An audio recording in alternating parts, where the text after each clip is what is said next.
大家好，我是幸福的眼泪。把一个超大的海盐卷放在吐司盒里，你就会得到一个盐吐司，既有浓郁的咸香脆底，又有松软的内心，还有超级浓郁的奶油香气。这个吐司你们一定要做起来。先把黄油以外所有的材料放在厨师机里5档揉10分钟，然后再加入软化的黄油继续揉，最后揉到破洞没有锯齿或者有非常细小少量的锯齿就可以了。这个吐司揉面建议不要把膜打得太满，如果打得太满的话，烤的时候它会长得非常高，那表面那些纹路就看不到了。揉好的面温建议控制在24到26度之间，然后放在28度的环境里醒发1个小时。醒发完成就给它分割一下。这个配方可以做2个450克的吐司，也可以做4个250克的吐司。我是做了1个450克的，2个250克的，正好给你们看一下大的和小的都什么样子。分割好以后，把面团都滚圆，然后松弛20分钟。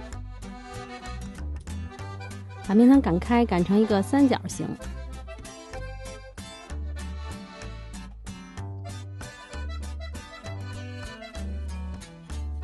翻面，卷起来，这样就得到一个大的水滴状。小的也是一样的，给它擀成三角形。大面团和小面团我都做了，整形这一块我个人是觉得小面团整起来没有那么费力，大的整形稍微费力一点，要擀很长很长。再松弛20分钟。擀开之前呢，再稍微搓一下，把底下再搓尖一点，然后就可以给它擀开了。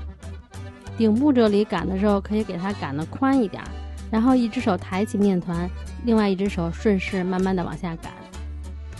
擀好以后拍掉边上的气泡，然后把侧面抹上黄油或者橄榄油，放一条有盐黄油在上面，然后再从上到下卷起来就好了。卷好以后，底部在芝麻上滚一圈，然后放进吐司盒里。都成好形就给它28度室温发就可以，这个发酵温度不宜太高，因为超过28度以后，里边那个黄油就容易融化，融化了以后就被面团吸收，那烤的时候黄油不流出来，底部就不脆了。发到面团的最高点，长得跟模具一样高了，你把手搭在那儿，正好能摸到面团，然后就可以烤了。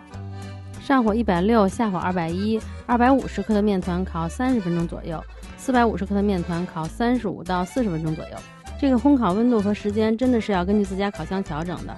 我跟你们说的这个温度和时间还比较保守，你看我视频里用的这个烤箱，其实我下火要用到230度才能烤透，但是平时我要用卡式的烤箱，下火可能用到200度基本上就可以了。出炉以后可以趁热在表面刷一点黄油。像这类面包，不管是盐吐司呀还是盐面包，它吃的主要是一个黄油的咸香味道，所以黄油尽量要选好一点的。大的也出炉啦，吐司等凉透以后给它切片，然后装在袋子里，放到冰箱里冷冻保存，吃几片就拿出几片。